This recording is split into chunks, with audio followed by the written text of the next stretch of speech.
حضرت عبداللہ بن عباس رضی اللہ تعالی عنہ سے روایت ہے کہ رسول خدا صلی اللہ علیہ وآلہ وسلم نے ارشاد فرمایا، اللہ تعالیٰ کی 120 رحمتیں روزانہ اس گھر یعنی بیت اللہ پر نازل ہوتی ہیں، جن میں سے 60 طواف کرنے والوں پر، 40 وہاں نماز پڑھنے والوں پر اور 20 خانہ کعبہ کو دیکھنے والوں پر نازل ہوتی ہیں۔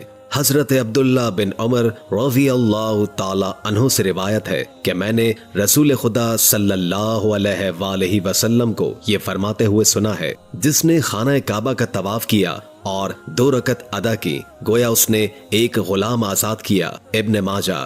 حضرت عبداللہ بن عباس رضی اللہ تعالی عنہ سے روایت ہے کہ نبی کریم صلی اللہ علیہ وآلہ وسلم نے ارشاد فرمایا، حجر اسود کو اللہ تعالی قیامت کے دن ایسی حالت میں اٹھائیں گے کہ اس کی 2 آنکھیں ہوں گی جن سے وہ دیکھے گا، اور زبان ہوگی جن سے وہ بولے گا، اور گواہی دے گا اس شخص کے حق میں جس نے اس کو حق کے ساتھ بوسہ لیا ہو۔ ترمذی۔ ابن ماجہ۔ حضرت عبداللہ بن عمر رضی اللہ تعالی عنہ سے روایت ہے کہ میں نے رسول اللہ صلی اللہ علیہ وآلہ وسلم کو یہ فرماتے ہوئے سنا ہے، ان دونوں پتھروں حجر اسود اور رکن یمانی کو چھونا گناہوں کو مٹاتا ہے۔ ترمذی۔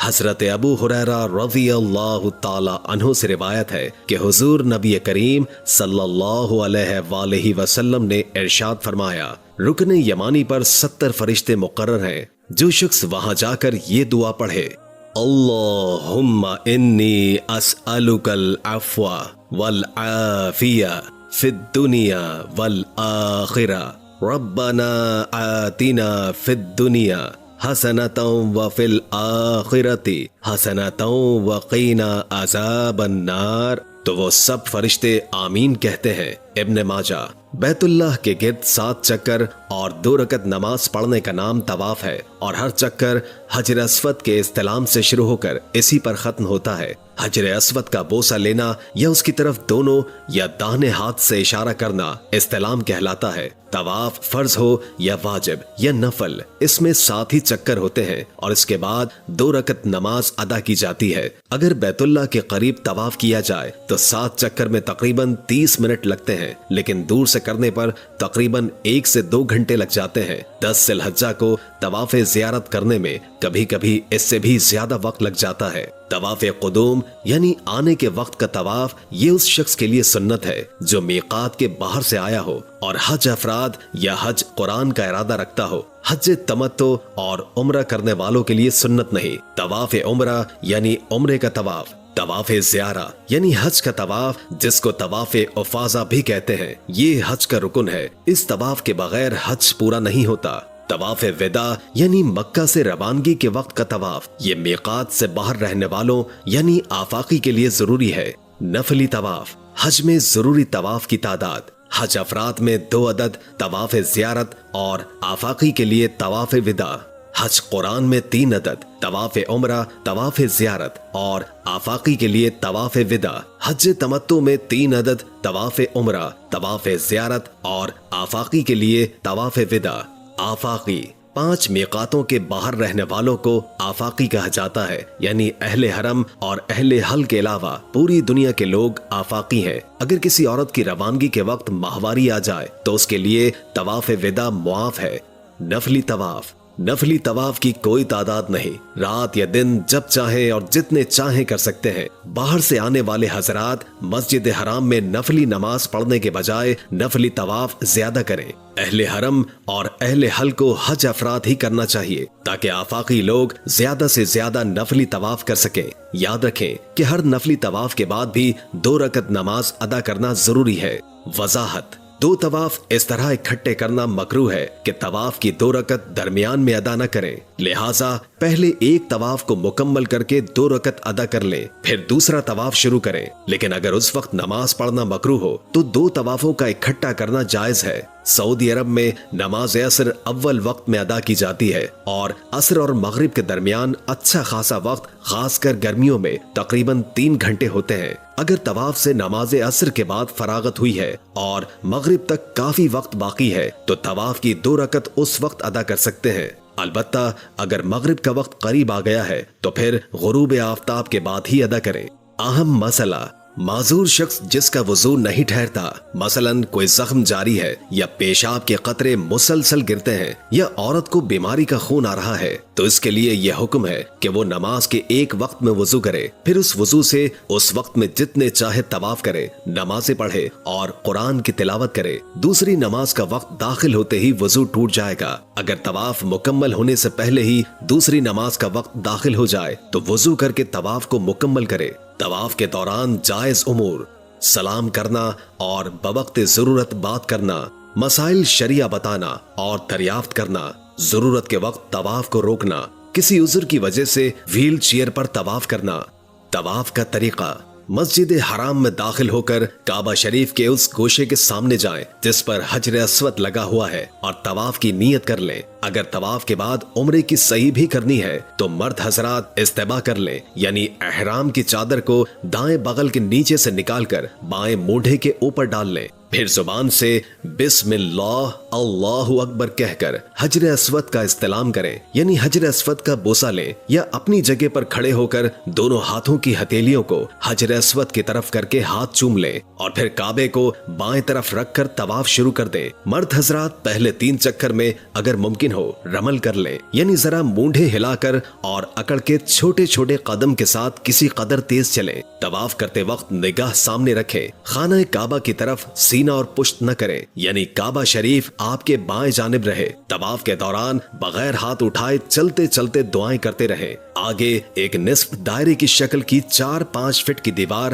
آپ کے بائیں جانب آئے گی، اس کو حتیم کہتے ہیں۔ اس کے بعد خانہ کعبہ کی پیٹھ والی دیوار آئے گی۔ اس کے بعد جب خانہ کعبہ کا تیسرا کونا آ جائے جسے رکن یمانی کہتے ہیں، اگر ممکن ہو تو دونوں ہاتھ یا صرف داہنا ہاتھ اس پر پھیریں، ورنہ اس کی طرف اشارہ کیے بغیر یوں ہی گزر جائیں۔ رکن یمانی اور حجر اسود کے درمیان چلتے ہوئے یہ دعا بار بار پڑھیں: ربنا آتنا فی الدنیا حسنۃ وفی الآخرۃ حسنۃ وقنا عذاب النار۔ پھر حجر اسود کے سامنے پہنچ کر بسم اللہ اللہ اکبر کہہ کر حجر اسود کا استلام کریں۔ اس طرح آپ کا ایک چکر پورا ہو گیا۔ اس کے بعد باقی 6 چکر بالکل اسی طرح کریں۔ کل 7 چکر کرنے ہیں۔ طواف کے دوران کوئی مخصوص دعا ضروری نہیں ہے، بلکہ جو چاہیں اور جس زبان میں چاہیں دعا مانگتے رہیں۔ یاد رکھیں کہ اصل دعا وہ ہے جو دھیان، توجہ اور انکساری کے ساتھ مانگی جائے، چاہے جس زبان میں ہو۔ اگر طواف کے دوران کچھ بھی نہ پڑھیں بلکہ خاموش رہیں تب بھی طواف صحیح ہو جاتا ہے۔ طواف کے دوران جماعت کی نماز شروع ہونے لگے یا تھکن ہو جائے تو طواف روک دیں، پھر جہاں سے طواف بند کیا تھا اسی جگہ سے طواف شروع کر دیں۔ نفلی طواف میں رمل اور استباء نہیں ہوتا ہے۔ اگر طواف کے دوران وضو ٹوٹ جائے تو طواف روک دیں اور پھر وضو کر کے اسی جگہ سے طواف شروع کر دیں جہاں سے طواف بند کیا تھا، کیونکہ بغیر وضو کے طواف کرنا جائز نہیں ہے۔ اگر طواف کے چکروں کی تعداد میں شک ہو جائے تو کم تعداد شمار کر کے باقی چکروں سے طواف مکمل کریں۔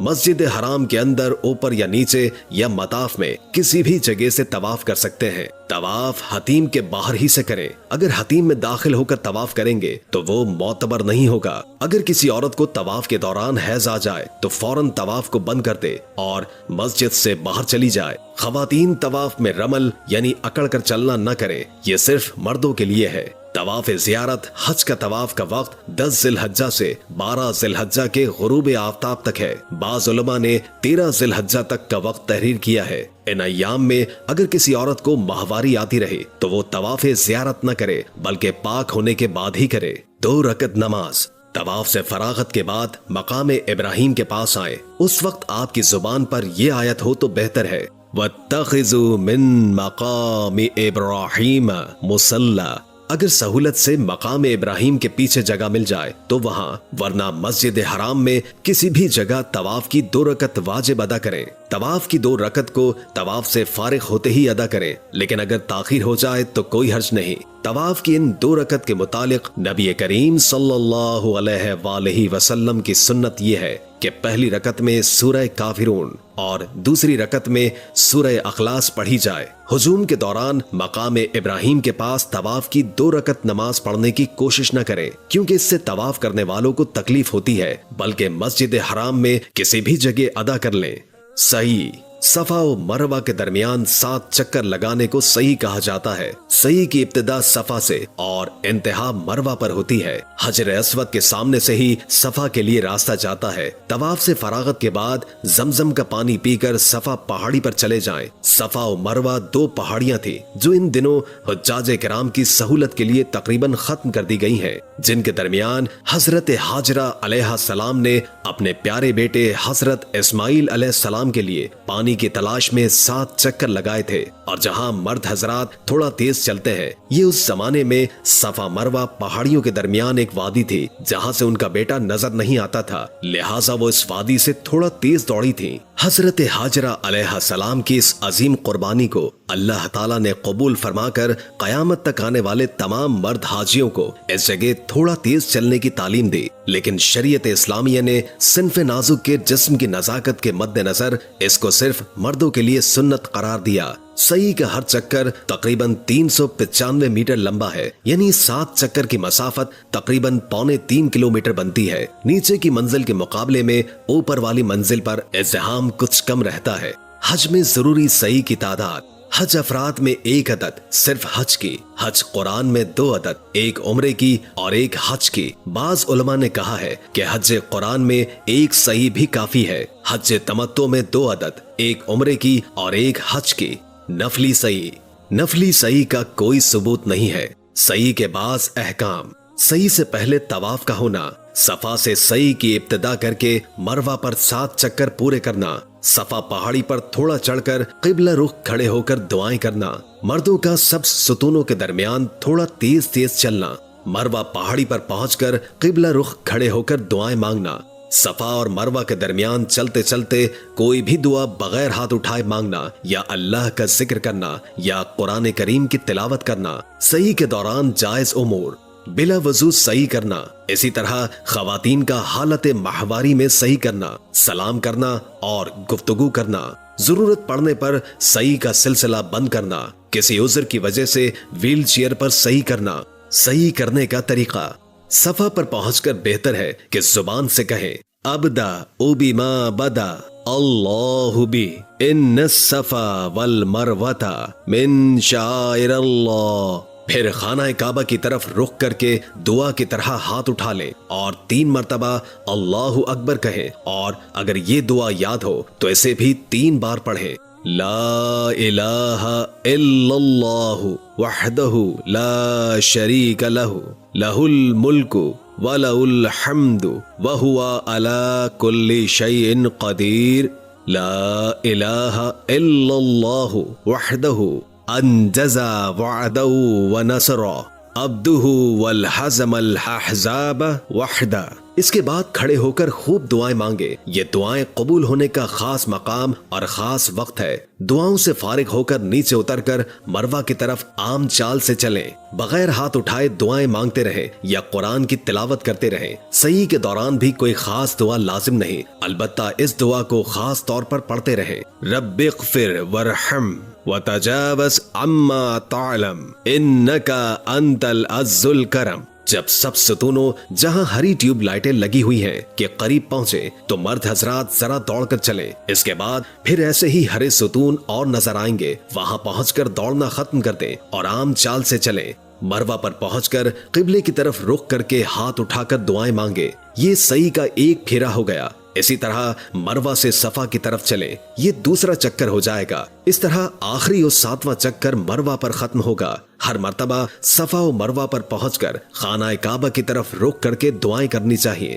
صحیح سے متعلق چند مسائل: صحیح کے لیے وضو کا ہونا ضروری نہیں، البتہ افضل و بہتر ہے۔ حیض، ماہواری اور نفاس کی حالت میں بھی صحیح کی جا سکتی ہے، یعنی اگر کسی عورت کو طواف سے فراغت کے بعد ماہواری آ جائے تو وہ صحیح ناپاکی کی حالت میں بھی کر سکتی ہے، لیکن اس کو چاہیے کہ وہ صحیح سے فراغت کے بعد مروہ کی جانب باہر چلی جائے، مسجد حرام میں داخل نہ ہو۔ البتہ طواف حالت حیض یا نفاس کی حالت میں نہ کرے، بلکہ مسجد حرام میں بھی داخل نہ ہو۔ طواف سے فارغ ہو کر اگر صحیح کرنے میں تاخیر ہو جائے تو کوئی حرج نہیں۔ صحیح کا طواف کے بعد ہونا شرط ہے، طواف کے بغیر کوئی صحیح معتبر نہیں، خواہ عمرے کی صحیح ہو یا حج کی۔ صحیح کے دوران نماز شروع ہونے لگے یا تھک جائیں تو صحیح روک دیں، پھر جہاں سے صحیح روکی تھی اسی جگہ سے دوبارہ شروع کر دیں۔ اگر صحیح کے چکروں کی تعداد میں شک ہو جائے تو کم تعداد شمار کر کے باقی چکروں سے صحیح مکمل کریں۔ خواتین صحیح میں سب ستونوں جہاں ہری ٹیوب لائٹیں لگی ہوئی ہیں کے درمیان مردوں کی طرح دوڑ کرنا چلیں۔